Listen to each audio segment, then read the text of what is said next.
to dedicate this talk to Linda's father, who had the outside this week, Chaim Tzvi Hirsch and Avram Yitzchak.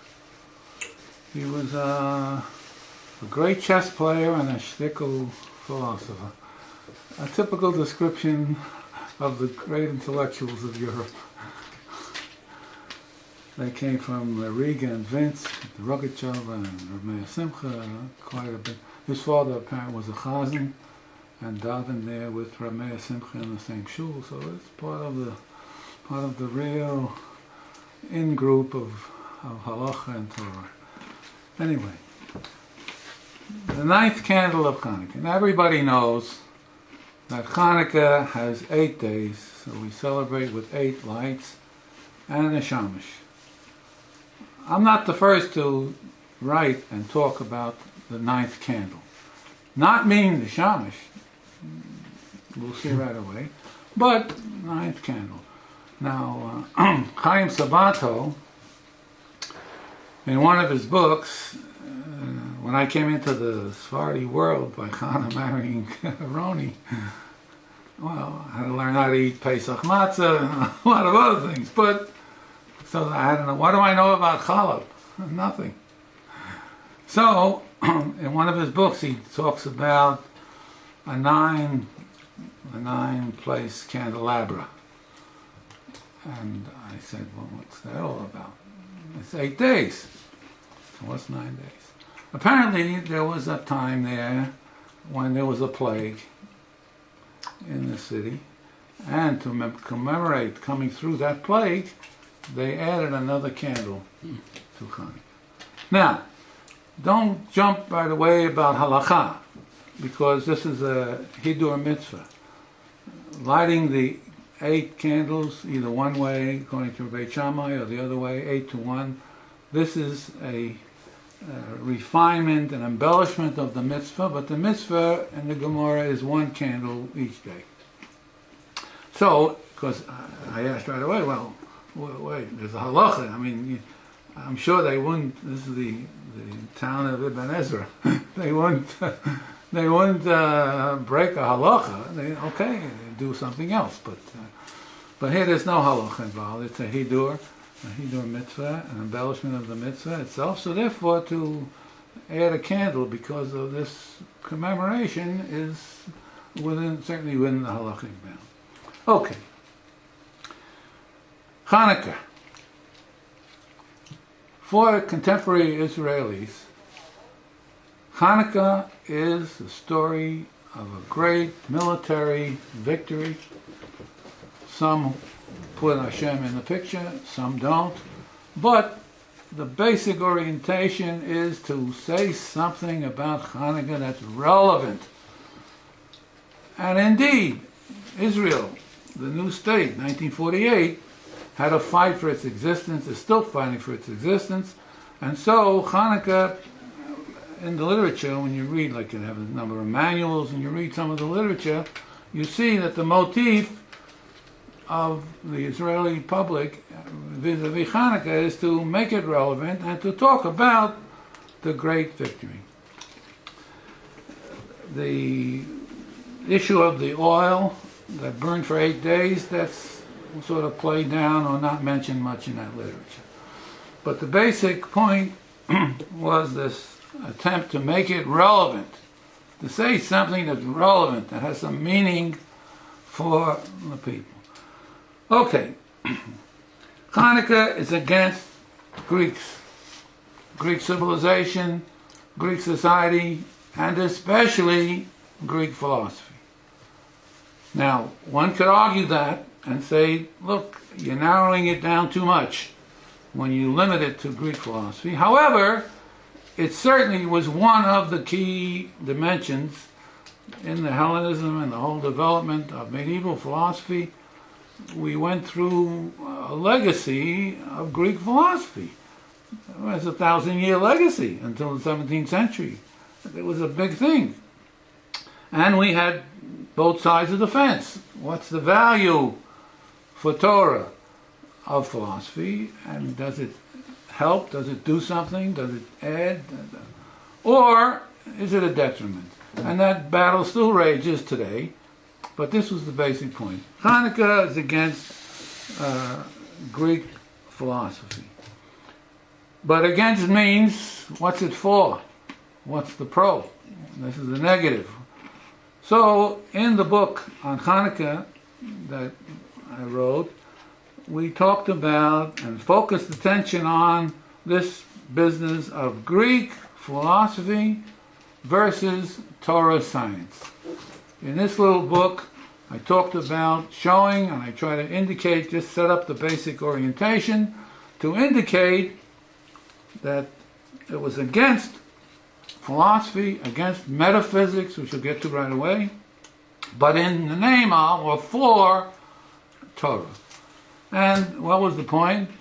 On the back it said here, for example, Chanukah is a celebration of the victory of the Jewish faith over Greek philosophy, yet it envisions a future when both philosophy and faith will wane, and when Chaim, the life and vitality of every individual, emerges as the great principle to guide human interactions as well as our scientific ambitions.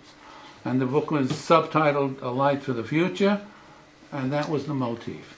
What I want to do tonight is very briefly go over the basic argument, which is worth to listen to, in this book, and then switch into the modern inheritors of metaphysics, which in the West starts with Descartes, continues and has its great limelights, among their others, in Immanuel Kant, and then in the modern world in Nietzsche and Heidegger, and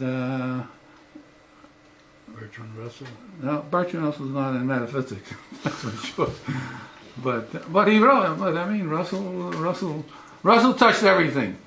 I always told students of mine, if you want to get an A in a philosophy term paper, you take a book by Russell. He wrote 130 books.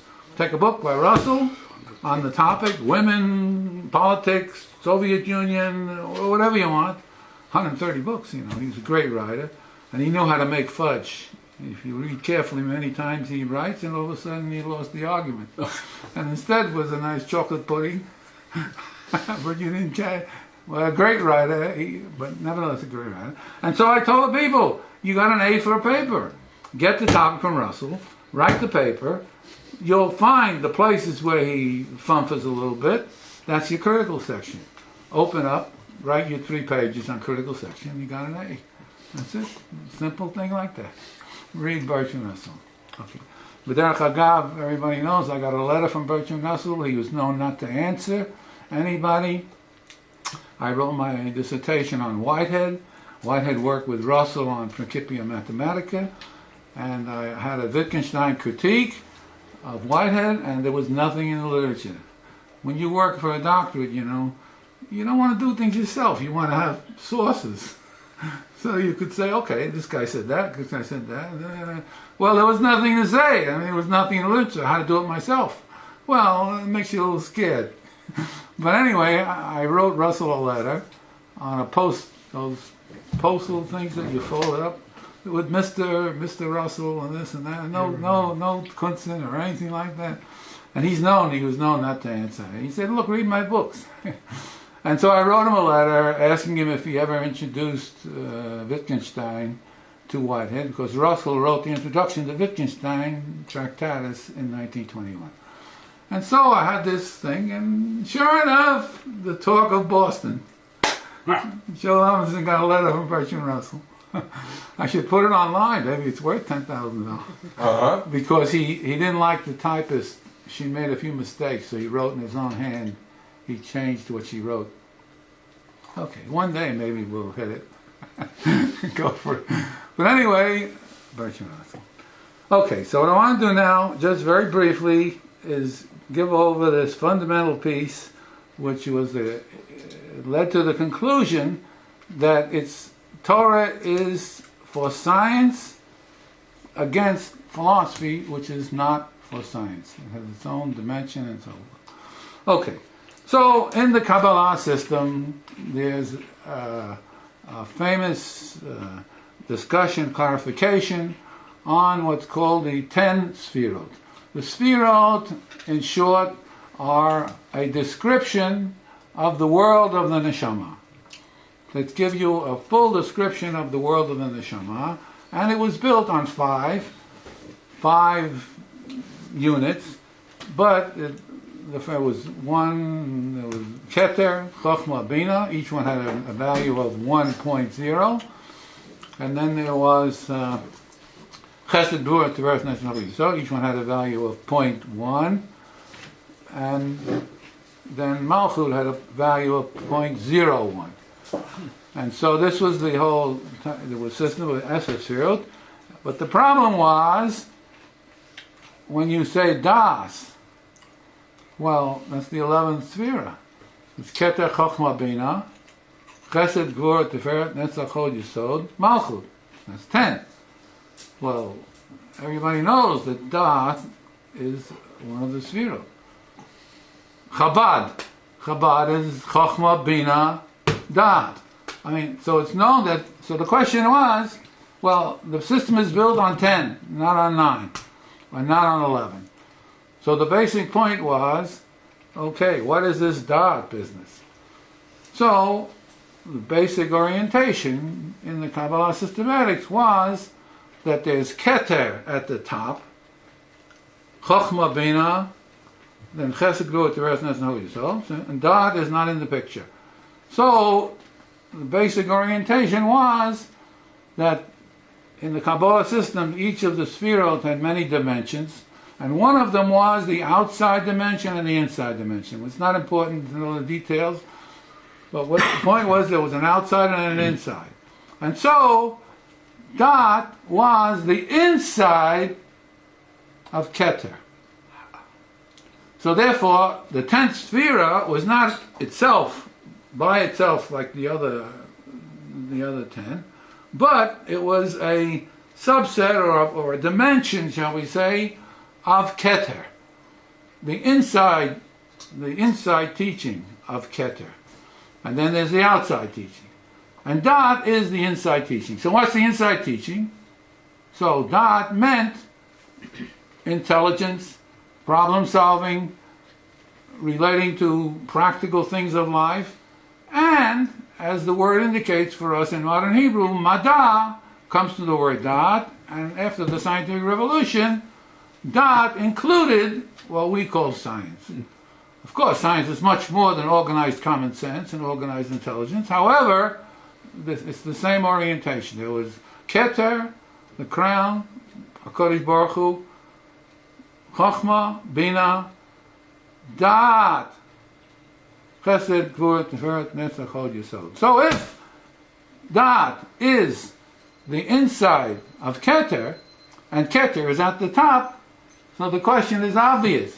Why, if it's Bimkom Keter, the Vilna Gaon's words are Dat, Bimkom, in the place of, instead of, his Lashon, instead of, Dat, instead of Keter.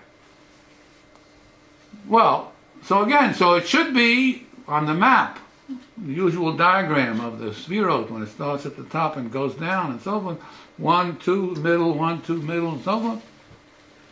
So it doesn't work like that. It says Dat is the inside of Keter. Good. So it should go in the Keter slot. But it doesn't go in the Keter slot. It goes after Chochma and Bina, which have to do with mental activities. It's not important for the moment. And between those mental activities, as a transition to the emotional world of Chesed, and kindness, and so forth, the next 6 are emotional, feeling dimension, and the Malchut is the action dimension. So you have in the basic orientation, and you know I build on that, very important, that you have 3 fundamental packages of dimensions of the human being. The intellection, the feeling dimension, and the bodily dimension, the action dimension. And you heard many times from here that for me, each one of these exists in the field of the other 2. But there's a dominance. The dominance is there, like in a male and a female. there's a dominance, but each person, a male and a female, have male components and female components. But there's a dominance when you're a man, a dominance of one set and less of the other. And so the same thing happens. There is no intellection, there is no thinking without some sense of feeling, some sense of usability in action. And there's no feeling without action and without intellection. There's interrelation of functions and structures between these three domains. Of course,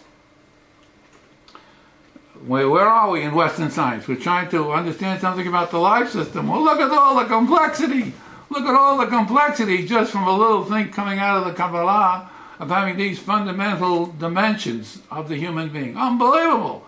And we still work and striving for eventual breakthrough on how these things combine, how they dominate, and how they localize in different dimensions. Remember, you're dealing now from the body up till, including the unconscious. When Freud came out with the unconscious, it added another dimension to the human being. So it's not only consciousness, it's also the unconscious. Okay, so what do we see? We see that in Da'at Bimkom Keter, what we see is that instead of it being on the top, it's in the middle between the emotional dimension, the feeling dimension, and the intellectual dimension. Okay, this is the orientation in the Kabbalah. And as I said, when we look at it this way, we have Das Bimkom Keter, and Das means, in this orientation, includes the scientific understanding. Now, there are a number of principles in the Kabbalah that make this, drive it home. One is, Ein Tikkun Melamala Lamata. There is no perfectibility. There is no human being working on themselves for creativity, for development of different dimensions. There is none of that. Where am I? Without. You're saying Lamala Lamata. Yeah, none of Lamala Lamata. There is none of that from the top to the bottom. That's a fundamental principle in all of the Kabbalah system. Ein Tikkun Melamala Lamata, which means that the Tikkun, the perfectibility, starts from the actional dimension, moves into the feeling dimension, and up into the intellectual dimension. And indeed, on my understanding of the text, there's no Keter. There's Da'at Bimkom Keter. So if you're starting at the bottom, and you go up, then you have Malchut at the bottom, then you have 6, so that's 7. And then you have Da'at is 8, then you have Chokhmah and Bina. You never get to Keter. So this to me was indicative of a real deep understanding that in Torah we don't work with unknowables. The basic line is, it's supposed to be in the Zohar, but I never found it in the Zohar. HaKadosh Baruch Hu, Torah, v'Yisrael, Chad Hu, are one, Mamash. You read Rav Tzadok, you see his quotation. It's not there in the Zohar. I couldn't find it. Maybe it's there. Somebody will pick it up. I couldn't find it. I asked a couple of people who were in the know. They couldn't find it. But it's come down as part of the tradition. How late? It's not in Chazal. But how late it is, I don't know. But the basic point was that you have this. Where am I? Rav Tzadok and unknowables. Right. Now we don't work with unknowables. Right. We don't work with unknowables. So we work with something that we can handle. And of course, Lo Bashamayim, and so we work with things that we can handle. And so when Rab Nachman says mamash, not metaphorically, in reality, which means, in a different way of speaking, that the operational definitions of HaKadosh Baruch Hu are Torah and Yisrael. In other words, we deal with things that we can handle and not with unknowable. And the Keter is unknowable. Okay, so this is this principle of ein tikkun melamala lamata. So with that, I tried to indicate in that little booklet here, to indicate the whole Torah orientation to life is really not philosophical and basically a scientific understanding. We will come to that at the end of this talk, and you'll see the power and where the whole thing was and is. Okay, so Da'at bimkom keter. Okay, now where's the relevance? Where's the relevance of Chanukah? If Chanukah is against the Greeks and against metaphysics, who cares? Oh yeah, I'm a philosophy person. Well, sure, a philosophy person is interested in metaphysics. I mean, that's part of philosophy. You can't be a decent philosopher unless you've tapped into metaphysics. So we start with Plato and Aristotle, and for most people that's enough. They go off into different dimensions. But for those people, like myself, it's very relevant. Well, but that's not the rest of the people. I mean, the rest of the people are interested in mitzvot, interested in Torah way of life, and not too much interested in metaphysics. What does it have to do with anything? And indeed, metaphysics did not end with the scientific revolution. It continued and started over continued in Descartes and this whole tradition, and is still with us today. And one of the high-level key people representing metaphysics in philosophy is Heidegger, a forerunner on Nietzsche. He came after Nietzsche. He wrote 3 volumes about Nietzsche, and he used Nietzsche as a kind of a takeoff. Nietzsche was on the way, let's put it that way. Nietzsche was on the way to a redefinition of metaphysics that fits into the contemporary world. And so Heidegger, I put them together because Heidegger built on Nietzsche, and he had critique on Nietzsche, and in effect said, look, you started, but you didn't finish the job. I'm going to finish the job. And Heidegger today is the number one 20th century representative of metaphysics. But it's a metaphysics that changed, that is a significant revolution. And so even though it kept the old title metaphysics or ontology, whatever the thing, nevertheless, it's still with us, and the question for tonight is to see and talk about that vis-a-vis Torah. Okay. Metaphysics. I'll take the liberty of reading one little paragraph just to not to get across any understanding or clarification, but just to give you a kind of a drift, a kind of a smell for what this is. It's not that, people run away. Metaphysics, is one of these words that sort of scare people away. When you talk about ethics in philosophy, you talk about aesthetics, you talk about history and so on. But when you talk about metaphysics, it starts to scare people away. Metaphysics relates to things, thoughts, and terms. Things, thoughts, and terms. There are uses of language.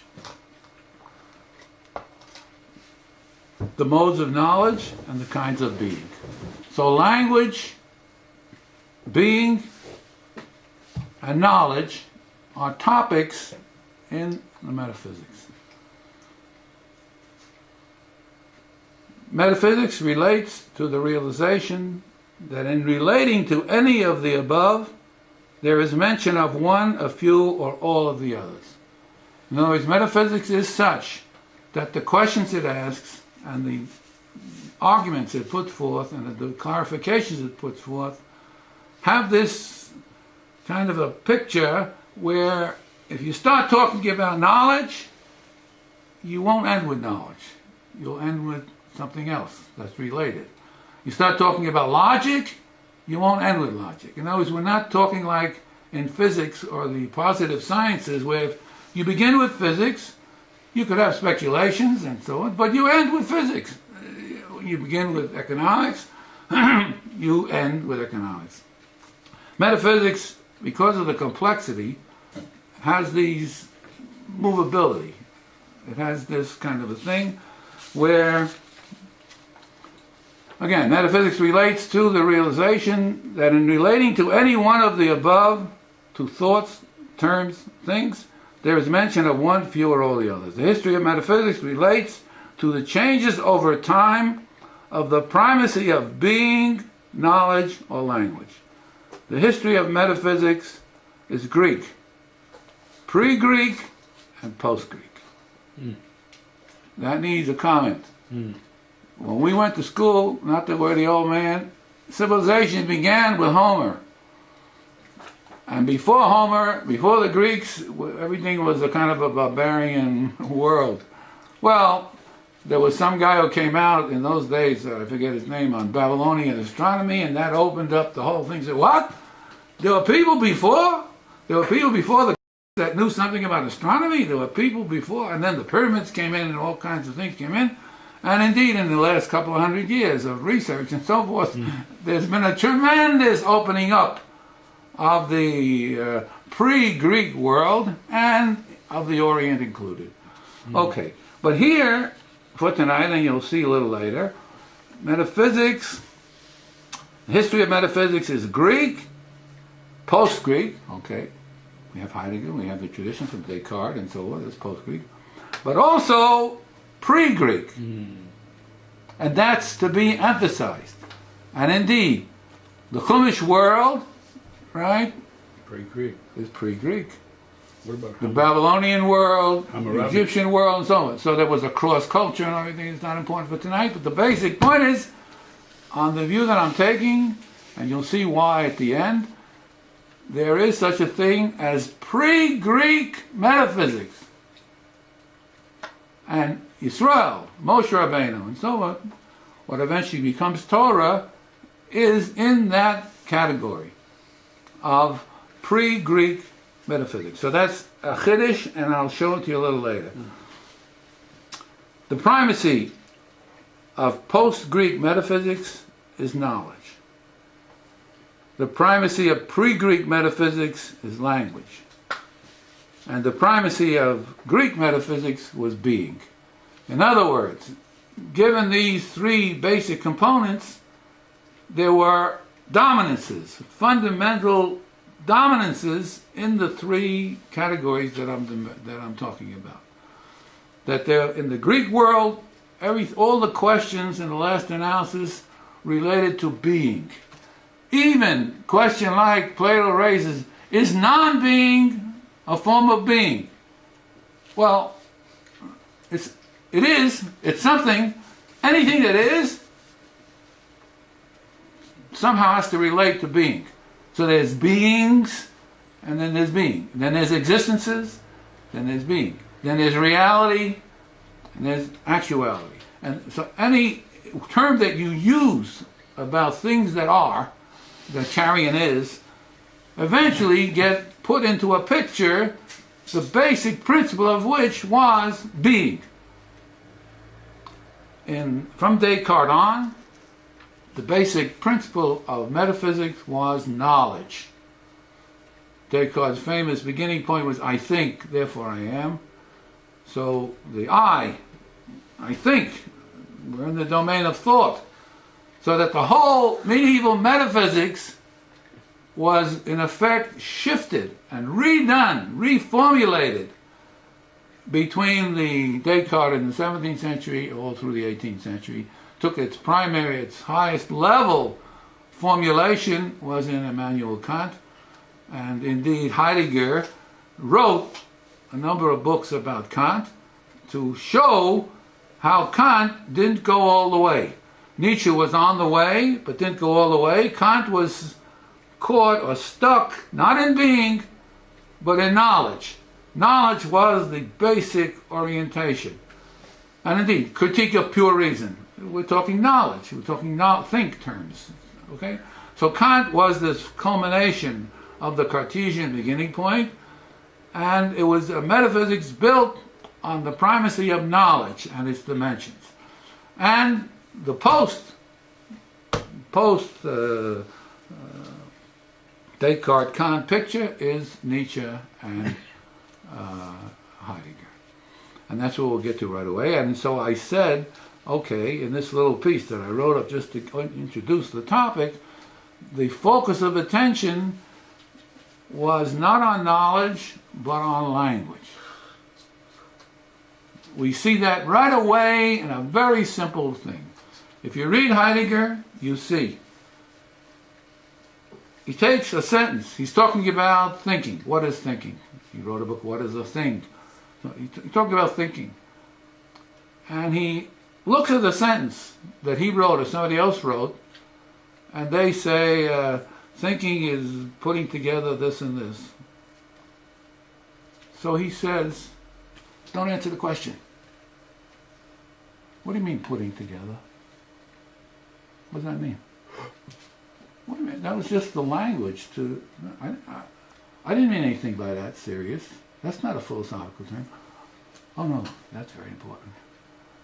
The way one speaks about terms, language, knowledge, and so forth, in ordinary language and sentences, okay, in ordinary language. So the methodology of Heidegger, he's doing metaphysics. So why didn't he answer the question? Does this thing I'm talking about have these properties or not have these properties? If it was a scientific question, that's what you jump right in and answer the question. You're not worried about how the guy asked the question. But in Heidegger, part of the methodology is to say, wait a minute, don't jump so fast and answer the question. What does it mean, this word and this phrase and that phrase? And upon analysis of those things, he comes to the answer to the question without even saying, I'm going to give you an answer to the question. In other words, it's not accidental. It's not the mikra that when people talk about words, talk about language, talk about existence, talk about reality, the language they use is not irrelevant. To it, since the third dimension of post-Descartes, post-Kant metaphysics in Heidegger is about language primacy. And so I'm showing you in the methodology. Take my word for it. If you read Heidegger, you'll see he stops, instead of answering the questions, he stops and he says, now what does that mean? What does that mean? In a short form, metaphysics is about that and what? That and what? What is what? What is that? Which one is the basis of the other one?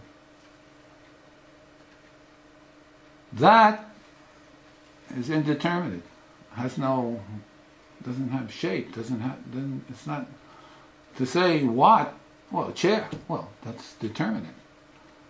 Now the question is, what's the relationship? Now that sounds, well, what do you mean? Take your choice and that's all. You need both. You need things that are indeterminate, that, and you need things that are what? Because you need both. How do they fit together? Well, that's one of the big topics in Heidegger. How does it fit together? And the clue, methodologically, is what I said before about his going to ordinary language and analyzing, discussing the way the topic was talked about, either in the past or by himself. And the reader trying to study Heidegger is very, unless you're tuned into that method, you miss and won't understand what he's talking about. You say, look, he's off the topic. He didn't answer the question. Well, he's answering the question. But he's answering the question like that, by dealing with ordinary language presentation and that what that means. Okay, so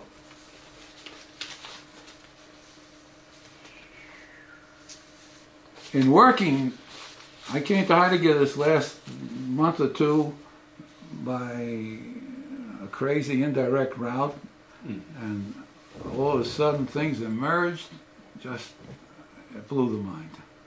So much so that I had to stop writing on one piece, one book, and continued on the other. I read 6 books of Heidegger in the last month or so, 2 months, and I reread, and I see my old comments in the margin. This was read in 3 days, being in time, 1994. In the back, I always put, and some of my comments. And okay, so there it was. I saw what I did it then, and there it was now in emphasis and in spades. The comments that I put in the margin were so powerful, it forced me to stop what was going on. And I want to show you that tonight. But the basic point here is that as I worked through this started, just a very quick thing of the story, this started with the book on the proclamation.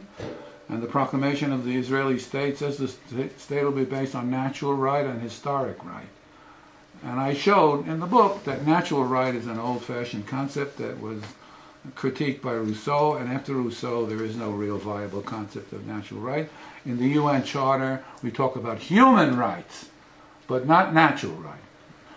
There was the medieval tradition was based on natural law. There was law by nature and law by convention. And this distinction of nature and convention was dominant and organized the whole practical world. And so you had this by convention, by nature. Okay, now keep on forgetting what I want to say. Proclamation. Yeah, so in the proclamation, they said about natural right. They said, look, that's not, and I had a comparison with the American Declaration, which deals with natural, natural right, natural law. And I showed there was something there, and this and they're both, they're non-viable. Historic right. Historic right means biblical right. It means God promised it to the people, to Kam Yisrael. Well, wait a minute. In the old terms, that's by convention. Well, in Islam, God took it away from the Jewish people, even though He promised it, because they didn't keep the mitzvah. It's a theological argument, but there was change. Depends who's talking, who's doing the talking. You're not dealing now with nature or reason, which has a universalist kind of a dimension. You're dealing with something that's convention, that's relevance. Yeah, for us, God promised it, but not to somebody else. So you had this, you're going to have to remind me all the time where I am. Proclamation. Okay, so I'm in the, so I'm saying, so I had this notion of historic right, okay, and I analyzed it, and I showed that it's really not the case. Okay, in so doing, I went back to something that's very big in my orientation, which is Moshe Rabbeinu, what I call life energy, a term that just catches something about the life system, but with no detail, not enough detail to say anything significant. I tell the reader there's no definition, but the word and the phrase is used in the Book of the Dead, in the Tibetan Book of the Dead, Egyptian Book of the Dead, in the healing tradition. Barbara Brennan uses the same word, life energy. In other words, it's a word or a phrase that's capturing all of this fullness of the human being, but it's not in the form of a definition that one can now say, okay, let's go and we can keep it straight. It changes its meaning depending on the context that you're working with. Okay, so for me, Moshe Rabbeinu had a conception of life, an orientation to life that was built on what I call life energy. When one examines and writes up what that orientation was, you see that it did not have the usual conception of time that we have in the West. It didn't have the usual conception of logic that we have in the West. And so it had a primacy on performative language. And now you see the link. Right. It had a primacy on language. Now you could say, look, I'm not interested in the history. Writing came about 6,000, 7,000 BC. We're talking now about oral language. How writing developed and how it fed back into oral language and everything is a big topic. I'm not going to go into anything like that. But the basic point was that the orientation in this characterization of Moshe Rabbeinu, life energy, there was no such thing as time. There was no such thing as history. There was no such thing as looking at events in terms of where they are now, where they're going, and how they develop. There was, instead of time, there were associations that took place in time. But when the culture and Moshe Rabbeinu looked at them, he looked at them all in one shot. In other words, the past, not in linear, where the past is here and then it's gone, and we have the point where the present is, and then from the present on we have the future. No, they were transformed into a package of associations. The association, that package had no time. In other language, there's like linear time, past, present, and future. And this orientation was as if to say there was a discontinuity between past, present, and future. There was past, quantum jump, and then future. So without the continuity, we're in some kind of a world other than the way we usually understand time. Time is built on a continuous. We depict it by a line, right? And the line is continuous. It doesn't break. We can break it. And when we break it, we get durations of time. So the now, which can be just one point on the line, it could be expanded to have from this to this, and we date the system, and we put the dates on, and we have what we call duration. Okay, so there is something what I call the now. I shouldn't say the now. Now. Because there are as many nows as there are individuals who construct the who package their thinking that way. So it misleads a little bit to say the now, because it sounds like the present, and I'm not talking about the present. So we're talking about, and then we talked about there's a whole discussion of the nature of languages in the Middle East and so on, and other countries, which have in the tenses, in the grammatical structure of the language, you see it's not linear. They don't have the future tense or the past tense. And there are languages like, for us it's very hard to understand what that is. You look at Levi-Strauss and the anthropology world, well, one of the problems that they have always was to try to capture what the language of the culture is. And indeed, some of the older cultures were built on the primacy of language, more particularly on the primacy of performative utterances, performative language. There are three basic notions of language. There's assertion. You assert something. That was the basis of Greek metaphysics, the assertion. Heidegger makes big point out of that. True. It was the whole model was the assertion, the proposition, putting words together, having a subject and a predicate. The whole. That's why, for example, when you read the translation, the Greek, Chanukah, you read the Greek translation of the Bible, the Shamash, in the Septuagint. Well, Chazal said, look, it was necessary because the culture was that way. But we have to fast. Well, of course we have to fast, because what did the Greeks do? If there's a metaphysics built on the primacy of performative language in Yisrael, the Greeks translated everything into assertive language. And to it, a simple thing like, the noun is first. The book begins theos, God. Well, the Chumash doesn't begin, it says God. It says Breshit bara Elokim. Et Hashemayim v'et haaretz. Well, take your off the shelf here, the Septuagint. Well, it restructured everything in terms of assertion, and the fundamental character of assertion is subject and predicate. And then Aristotle formulated the rules. He was the first to formulate the rules of this. There was operating before Aristotle. People used it, but he was the first to formulate the whole picture. And so, in the Aristotelian picture, it's fundamentally built on the assertive use of language and not the performative use of language, and indeed not the command use of language. There's three fundamental uses, functions of language. One is assertion. Assertion, as you can see, true or false, meaningful, not meaningful, and so forth. Then there's command, and we write it usually with an exclamation point. And then there's performative. Hareyat mekudeshet. Harei ze hegdish.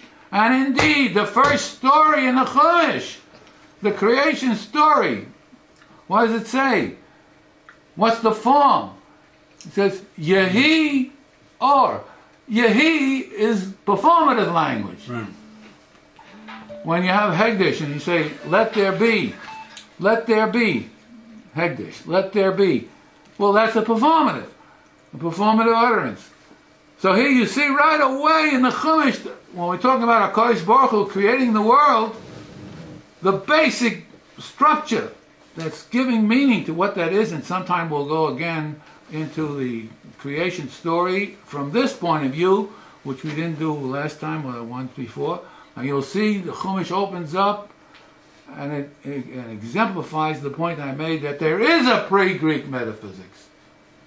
But it's built on the primacy of language, and more particularly the primacy of performative language. And so, Yehi, and indeed in the Gan Eden story, Adam Rishon is looking for a mate, and it says, whatever you take the person to be is what the person is. So call it operational definition, whatever you want, but the basic point is we're dealing with performative language. So much so that in the idolatry countries, in the cults, in the idolatry world, the idol can be sitting right in front of you. Okay? But by bestowing upon it a status, by bestowing upon it a performative, the culture was such that it believed that the idol was down the block. It's right in front of your eyes. What do you mean? We say that's crazy. It's right in front of your eyes. How can you go believe in an idol that can be in two places at the same time? Now, if we want to talk about schizophrenia, we want to talk about mental illness, indeed, in mental illness, we do have experiences like that which indicate this thing, that a thing can be in two places at the same time. I mean, so in mental illness, but in the basic orientation for the culture, this was the power of the idol. Now we say it's crazy. Who would ever be so stupid to do something? But when the whole culture is built on this, on performative language, this opens up a whole dimension. Indeed. I said, in passing, Beckett, Samuel Beckett, the great playwright of the 20th century, probably one of the greatest English writers. Incidentally, he walked around with a Magen David. He was from Ireland, but he was in Paris most of the time. He walked around with a Magen David during the war. He was philo-Jewish. I mean, real Jewish orientation and everything. But basically, if you read his books and you read his plays, Waiting for Godot is the famous one, and you see, what did he do? I call him the Einstein of Kohelet. Kohelet means Hakol Havel. So what did Beckett do? He took the play, the novel, his media, and he changed things that you would say are essential to the writing. No punctuation, no capitals, no periods, no comma. When Waiting for Godot, I say, goodbye, Pogo, last scene, goodbye.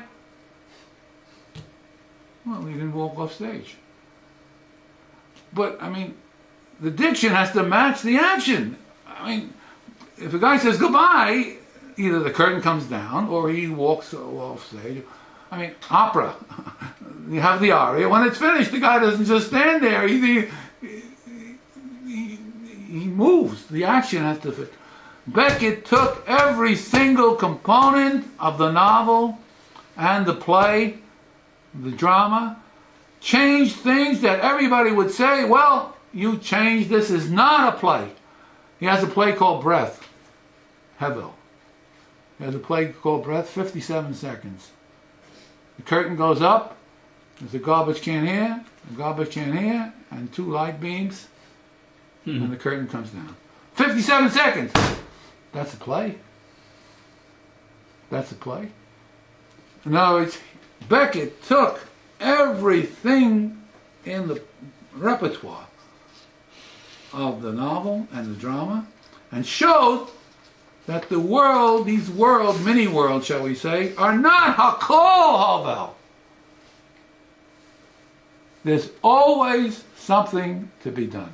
The famous line in Waiting for Godot, if you read the play, is about 2 beggars and so on. The famous repeat line in the text is, there's always something to be done. And so if you translate it to religion terms, there's always something to be done. No matter how rough the situation is, no matter how difficult it is to go through, how much pain it gives and hurt, there's always your relation, how you package it. And how you package it is something that can be done by you. You are always at the center. No matter how life, whatever it brings, you're always at the center. So here was Beckett, I call it, I wrote the piece about Beckett in a book on Rav Soloveitchik. And I said, Rav Soloveitchik, a lonely man of faith and this and that. And I said, well, Chochma Bagoyim Tamid. If you find insight by non-Jews, try to grapple with it and understand it. Well, here, Beckett, there's no Hester Panim. There's no God hiding his face. But the Rav, in some of the writings, had this dimension. When you read the book on Tshuva and other writings, you see that it's not as bland as I'm making it now, because the Rav was much more sensitive to the whole picture that I'm critiquing.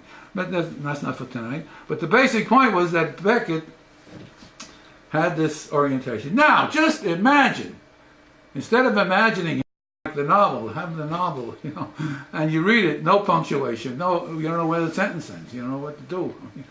But indeed, something comes across, and you do get a message that comes. Now imagine a culture, if you could. Now imagine a culture where they didn't make assertions. They just start off with commands. They didn't talk to make assertions. They were always in an advice context. Do this. Do that. Do this. Do that. And no explanations, no tshuva, just the command. If you envision something like that, we're in a different world. And of course, the vestiges of that are right in the text. There's 400 places in Tanakh where it says the word tzivuy or tzava, or the word of command. That's not b'mikreh. That's part of the language, the dominance of the language. Assertion was at the bottom, the middle was command, and the fundamental was performative. And so you imagine Beckett, imagine writing a novel or writing things where you only do performatives. Okay? That's the culture. So what I found was that in understanding their conception of time, their conception of language, how they thought, and indicative of a way that is not West, it's not Western. So then I immediately changed the topic of the book, stopped writing on the proclamation, and wrote a book. I changed the title, The Dissolution of Historic Right. Because what emerged in the discussion and in my writing, it emerged. I didn't plan it. I wasn't planning to write about history per se. All of a sudden, bingo, it popped me on the head. And here was this whole understanding of, I'm talking about life energy, Moshe Rabbeinu. It doesn't have our conceptions. So I said, if you build on Moshe Rabbeinu, the notion of historic right disappears. There's no historic right. So the whole idea of right and the whole idea of historic, temporal, has to be restructured. So there is a substitute, that these exist, these time things, the dated things exist not as temporal, but in a kind of a space where they're all together. And there was a culture built on that. For us, that's an exception to the rule, because we think dominance of assertion. And now in the 20th century metaphysics, there is this shift to the dominance of language in Heidegger. And to top the story, where did I get this? It wasn't me. There was a guy, Pedersen, Johannes Pedersen, a Scandinavian, wrote a book called Israel, Its Life and Culture, 2 volumes, 1926. It was the book on ancient Israel used in all the Protestant seminaries in the United States. I was then at Union Theological Seminary when I was at Columbia. Across the street was Union, the Protestant world. I wanted to see how they taught the Chumash. So I sat there with a kippah in Protestant Theological, Union Theological Seminary, and there were 200 people, and I listened to the lectures and I tried to understand how and where they differed in their understanding of what they call the Old Testament. I had a guy named Meilenberg, I still remember the name. A German guy, beautiful, neshama, adin person, fantastic, and gave a fantastic course. There were 250 people in the audience there. Okay, so what did I find? So all of a sudden, I got this. So I tell you, I got this from Pedersen. Pedersen was a philologist in Hebrew and Semitic languages in Denmark, and he entered the text like an anthropologist.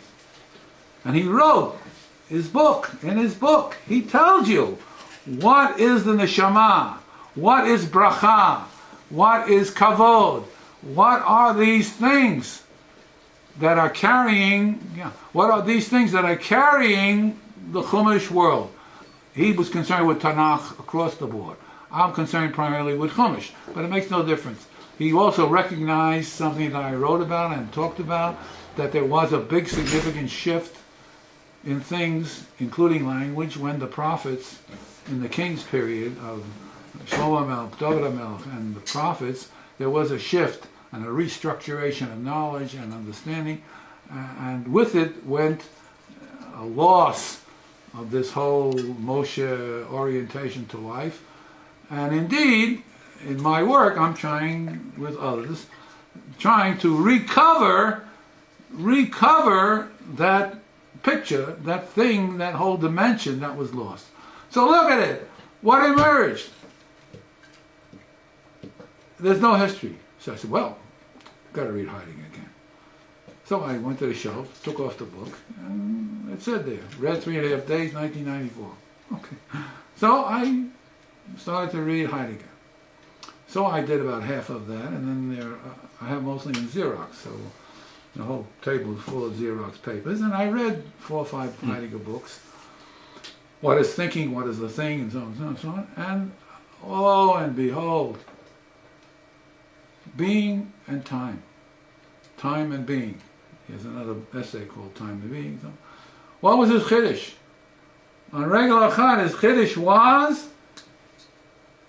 that in order to enter the post-Cartesian, Kantian world of metaphysics, one has to relate to language not only in the methodology, but in the characteristics of the language, in the performative. For example, I taught Descartes for many years. Mm-hmm. I taught Descartes. I taught 17th century philosophy. I taught Descartes. I never took and spent time on saying Descartes posited an axiom set for Euclidean geometry. To posit is a performative. To posit is to say, I posit. That's what a performer is. It looks like an assertion. But that's another characteristic. It easily can be transformed into assertions, but conceptually there is a difference. Okay, I'm not going to go into that tonight. But the point is that it easily can be mistaken for an assertion. When the person says, I am, like I'm very big on the self-identity performance. I am Joe. I am a philosophy person. I am Jewish, and so on. This I am, what do you mean? Let there be, or let me be. In other words, it looks like a true or false thing. When you say, I'm Jewish, so you go and say, what's your proof? You're already in the assertion, Greek world, and so on. You're not primacy of language. If you interpret it to mean, let me be what I am, however you want to phrase it, it's a performative. To declare, for example, is to say, I declare. To promise is to say, I promise. Then there's usually coupled with it other actions and things that go with it. To christen a ship is to say, Queen Mary, with the bottle of champagne. To give the ring and say, Harei At Mekudesheli. These are performative uses of language. In the West, of course, in any legal system that's advanced, you have the whole system is built on statuses, legal statuses, performatives. And here we're talking about a much wider framework where we're talking about everything it's going to turn out to be in metaphysics. Instead of having being at the top or knowledge at the top, meaning at the top that it enters into all the different pieces, like a puzzle. Instead of having that, we're going to have language, more specifically performative language. So when I taught Descartes, for example, I didn't spend time on the word posit. Oh, read Heidegger. Read Heidegger. And he's writing 10 pages, and going nice, you read it, and understand what he's talking about, and so on. Misunderstand, look again, read it again. And all of a sudden he says the word posit. Oh, wait a minute! Well, being tuned into performative, I stopped. When I taught Descartes, I never stopped. I just taught Descartes. The question was, what's his understanding of being? What's his understanding of this? You ask a question, jump in, give the answer. That's how I organized the course. Well, I didn't have a methodology of looking at the words. Well, of course, reading the book and a number of pieces by Heidegger. Well, of course, when you're home and shall I say, leave from work, it's a machai. You can read a book in 3 days. What's the problem? So it's a great thing. If you know what to do with your time when you're retired, it's a great thing, for sure. Okay, so when I look at the book, I encircled in red, posit. Then it dawned on me, a lot of things. What do we do with mathematics? Descartes was a mathematician, founder of analytic geometry. And he introduced to the world the mathematical way of thinking. And then that was the key for his metaphysics. I think, therefore I am, and so on and so on. And Heidegger discusses Descartes. And he points to all these things out. He doesn't use the word performative. I didn't think they used the word performative. But he doesn't use it. But for me, it's a red flag. The guy says posit. Well, what do we do with an axiom system? We say, let there be. The shortest line between 2 points. Let there be. And we give the 5 Euclidean axioms. Now, where would I come to waste my time on the word posit? Well, you know what it turns out to be? That as he goes through the analyses of the different components of knowledge, for example, in Kant, different components, all of a sudden you see the word posit. In the middle of a clarification of logic, for example, in the middle of a clarification of the law of contradiction, that you can't have a thing and it's contradictory at the same time in the same place, right? They're separate. The law of non-contradiction. Fine. So he's dealing with logic, okay, and he comes to the conclusion that logic when it's reformulated, the law of non-contradiction, you can't be yes or no at the same time, the same place. They have in the traditional formulations the phrase at one and the same time. Phrase. In Aristotle, it was formulated in the beginning, and in Kant and others, before the transition to the next level stage, there is a phrase in the formulation of the law of non-contradiction that is, what do I want to say? That is... one at the same time? One and the same time. So, in writing about Kant, Heidegger says, Kant reformulated the law of non-contradiction, and what was the reformulation? It had something to do with a subject cannot contradict a predicate. Hey, what happened to the time language? What happened to the time? In the formulation for 1,000 years, the formulation of the law of non-contradiction, I don't want to read it for you, but it's I wrote it up. The formulation of the law of contradiction, a fundamental principle of logic, which is the basis of thinking, the basis of reason, of understanding, it enters into the picture in some way, a psychological way, a metaphysical way, whatever. The point is that's fundamental. And it was formulated in terms of this phrase. It included a temporal phrase. Wow!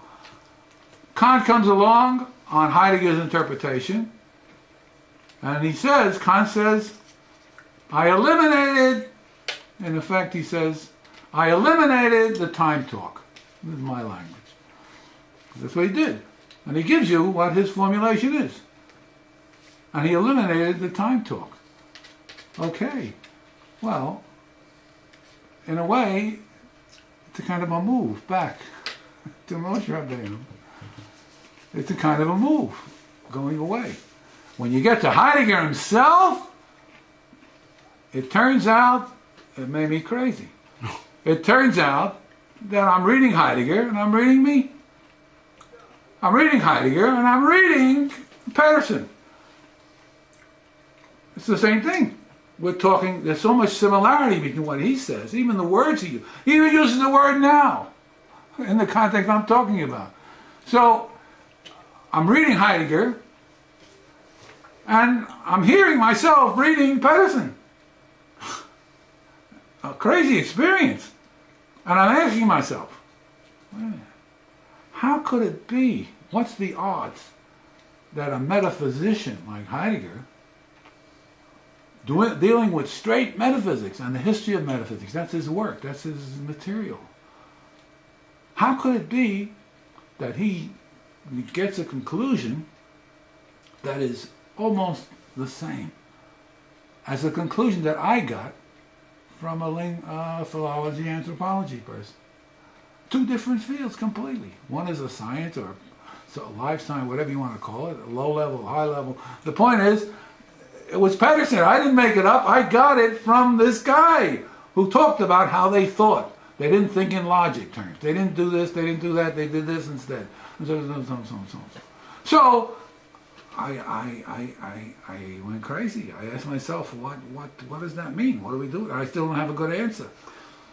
But one thing it implies is that if we go back into the biblical world of Moshe Rabbeinu and we start to look for, develop, relate to these package of concepts that are in Heidegger, a metaphysician, all of a sudden we may find some big surprises about a different orientation to life, Lagamri. Just like in the Eastern world, Western civilization is very far removed from Eastern civilization. Eastern civilization is chock full of non-assertive language, of performatives. And so you have we talk about the clash of civilizations and how it's going to be overcome. Mm-hmm. Well, it could be that we're still in the old Western civilization. Huntington's book, I reread pieces of it in the last 3-4 weeks in relation to this business. He's still in the Western mode.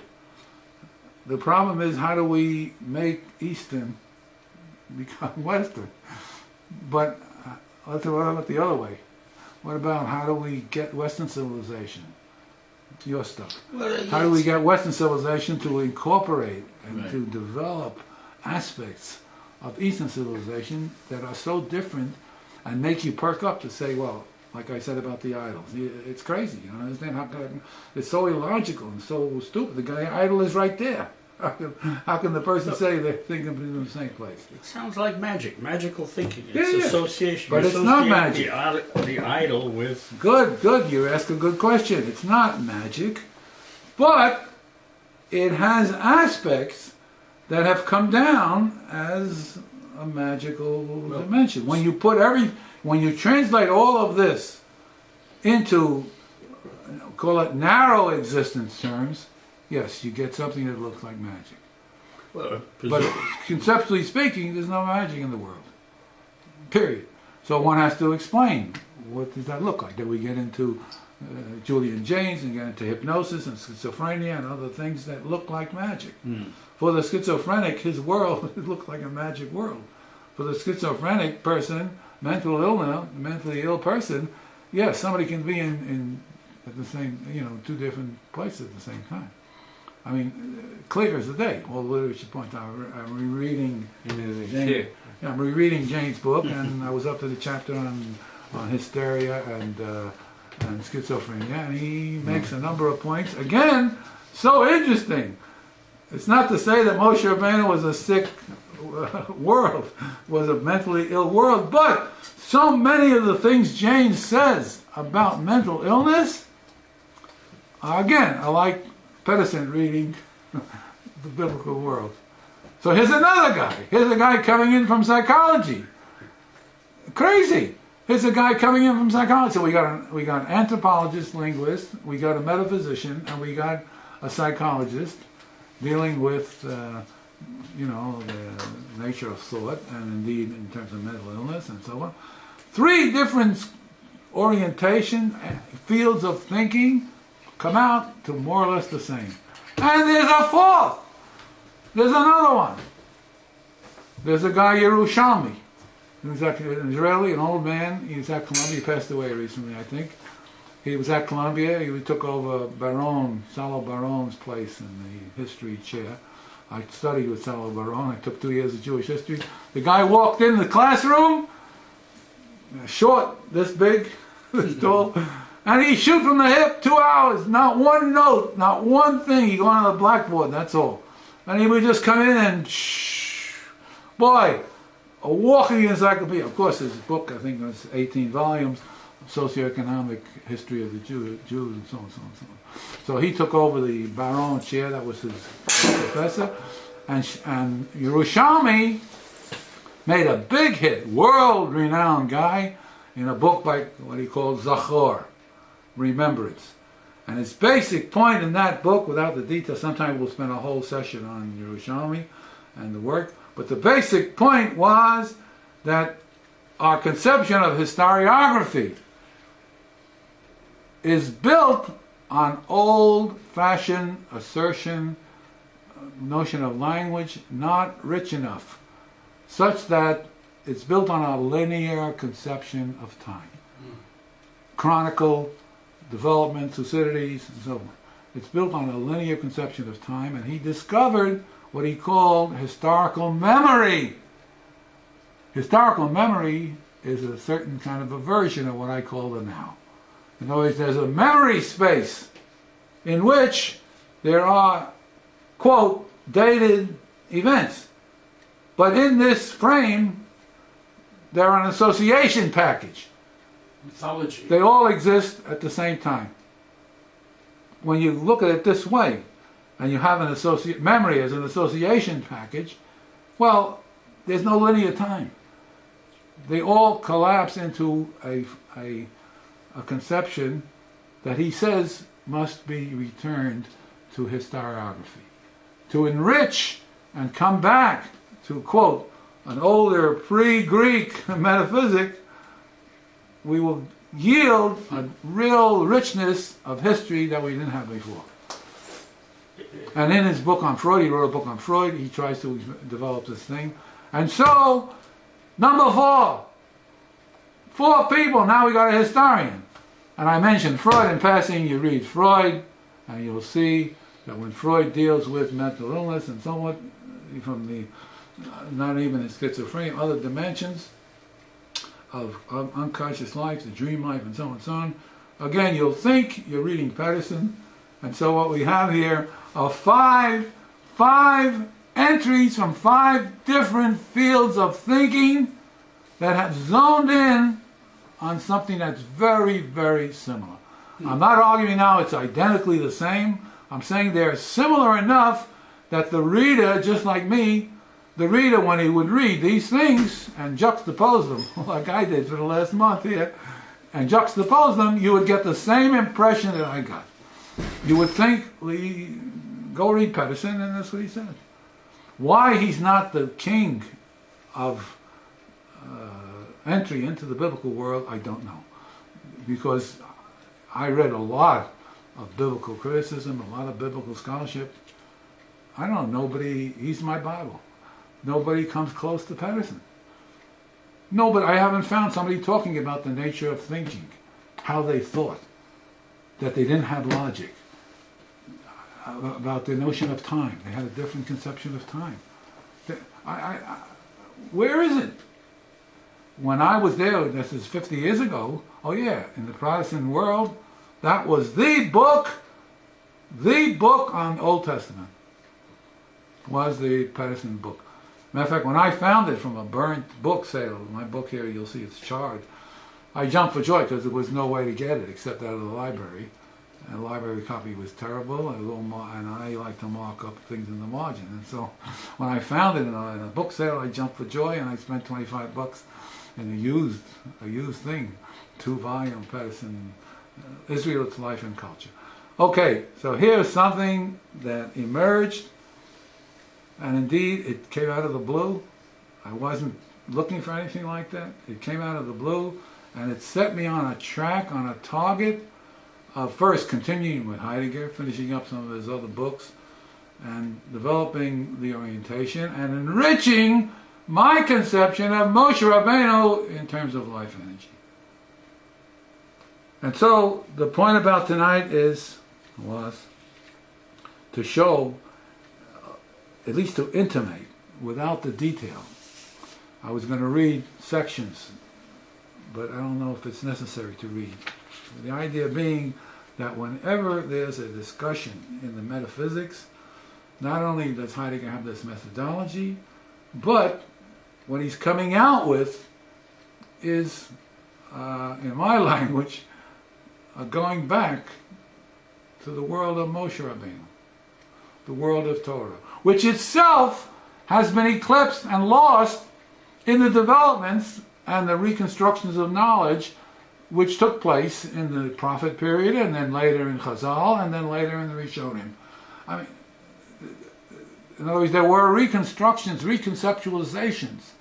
In those reconceptualizations, sometimes they bring out vestiges of the past, and sometimes they cover up vestiges of the past.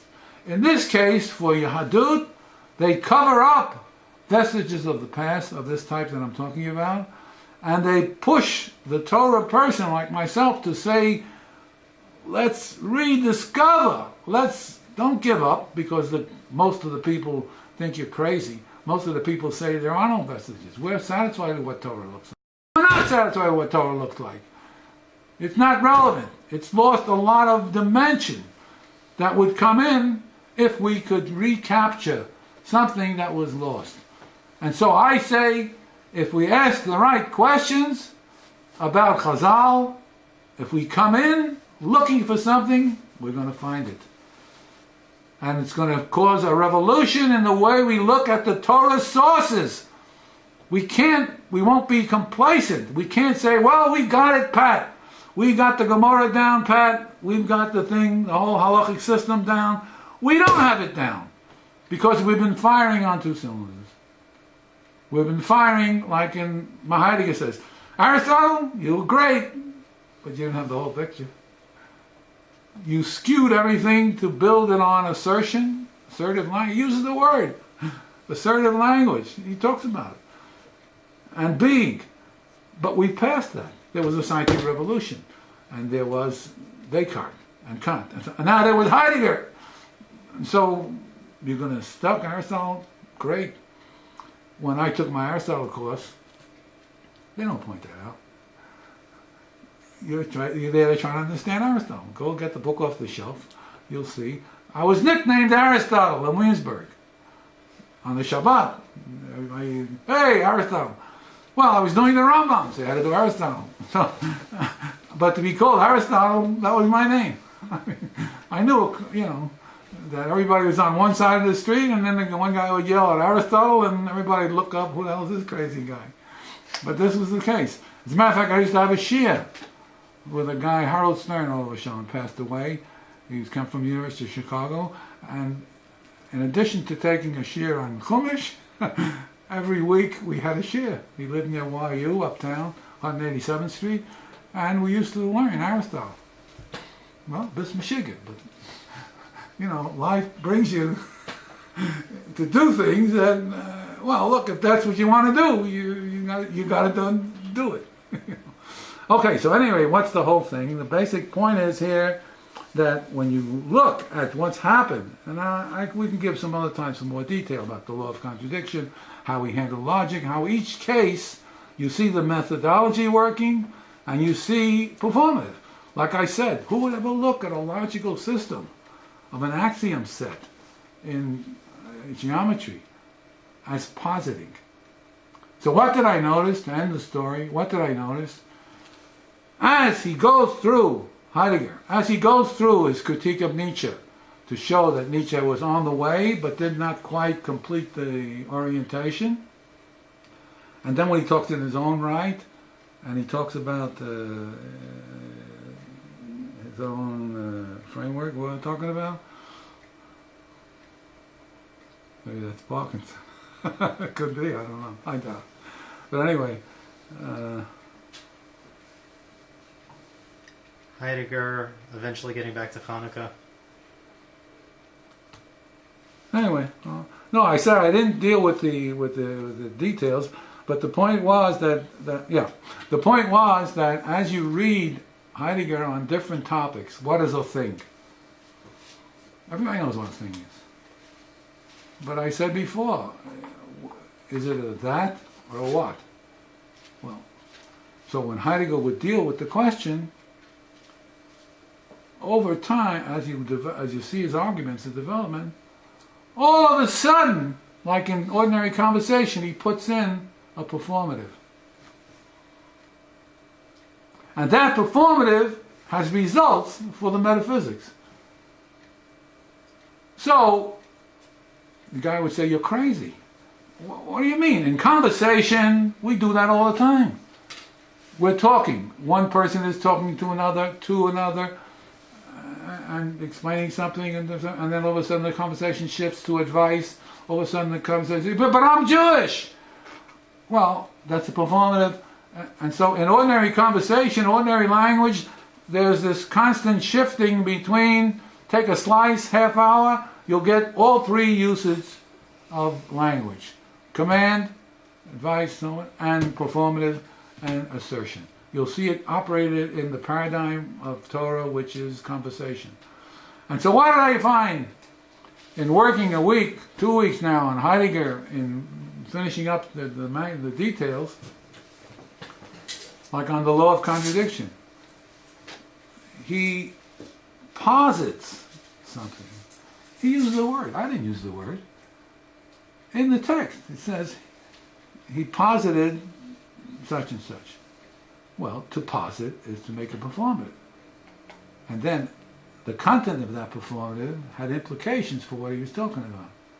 Indeed, in this discussion that I talked about before, about the law of non-contradiction having a time dimension, the time dimension drops out because, or by reason of, a performative being entered into the midst of the analysis.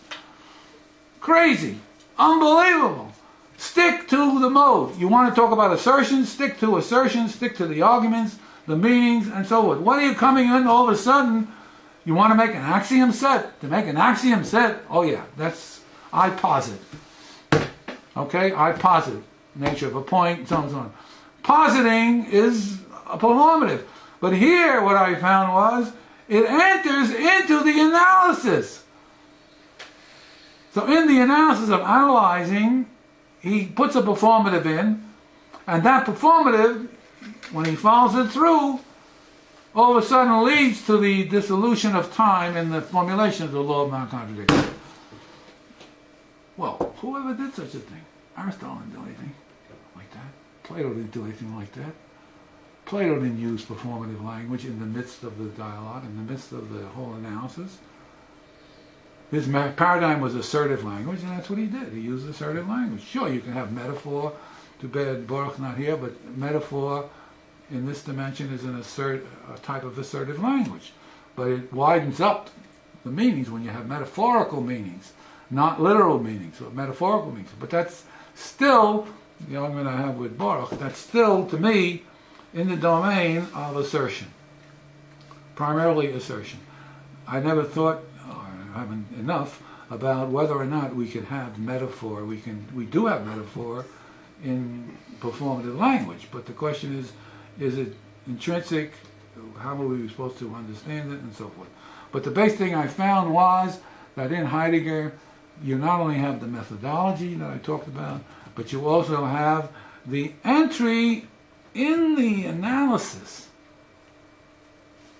of a performative. Now, what is the thing? What's the greatness of that? You would say, oh, that's fudge. You got a problem, can't solve it. Smear it up with a little performative and you solve the problem. Right? Doesn't it sound like it? Oh no. Oh no, it's not doing that. It's saying that the whole idea of positing can play a role in the analysis. Why? Because to posit doesn't have a basis other than the thing you say. There's no underpinning. To posit is to say, I posit. And then you give the content. But there's no explanation that's required. So, it turns out that it becomes, the use of that in the middle of a discourse becomes functionally a given. Givenness is one of the big terms in metaphysics. What's given? Taken for granted. You'll see Heidegger's method, the same thing. He has a big work on givenness. What does that mean? Presencing, givenness. This is the whole. So, in the analysis, where you say, well, givenness comes in from sensation. That's a given, and you begin from there, from impressions, ideas, and so on, you develop. But in the complexity of the human being, inside thinking, inside things other than sensation, than perception, all of a sudden there enter pieces in the analysis that are functioning as a given. Namely, he doesn't have to now put it in and explain it. No, he's not making fudge. He's not explaining it because it's unnecessary. I mean, a given means there's no explanation. In a Euclidean set, in an axiom set, that's what's taken as a given. And then you build a system. Then you have proofs and so on, you build a system, but it's a given. You don't go underneath the given. What are you going to find? Yes, you're going to switch fields and go into psychology. But in terms of metaphysics, thinking what the nature of these things are, you have inside the analysis a given. And to make the story short, part of the backdrop of this whole thing was reading a paper by somebody for his doctorate on Arab Jewish philosophy, metaphysics, and in my reading I noticed, I practiced a Heidegger thing. Here's 600 pages for a doctorate, and I noticed his language. And in the language I saw, here's an average person, a student working for a doctorate.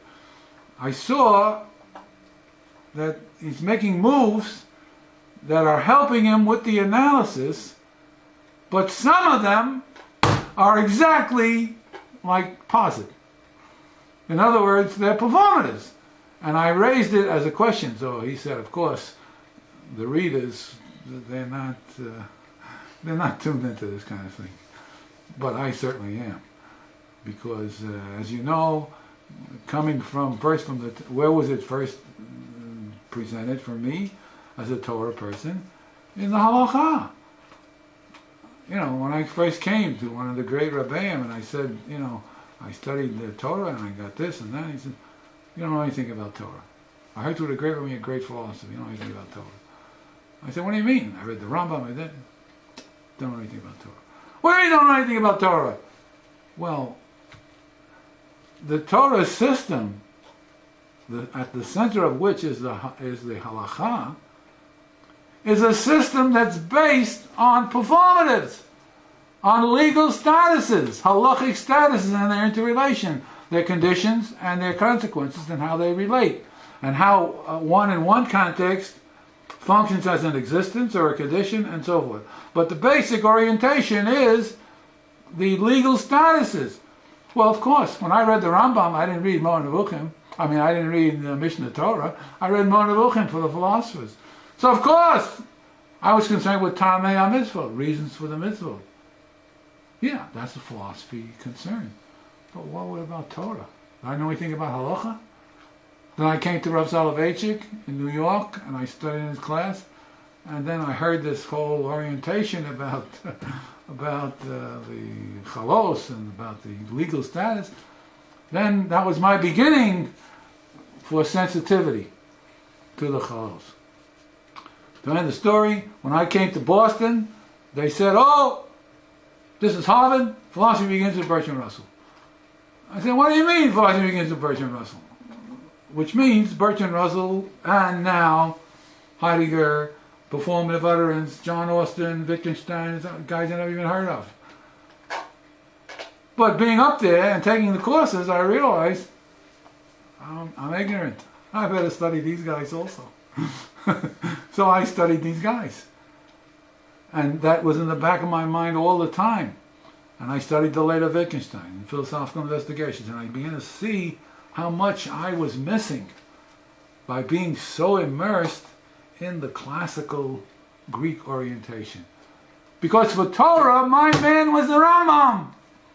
My man was the Rambam. And that's a continuation of the classical Greek orientation. So who would argue with the Rambam? I'm going to argue with the Rambam?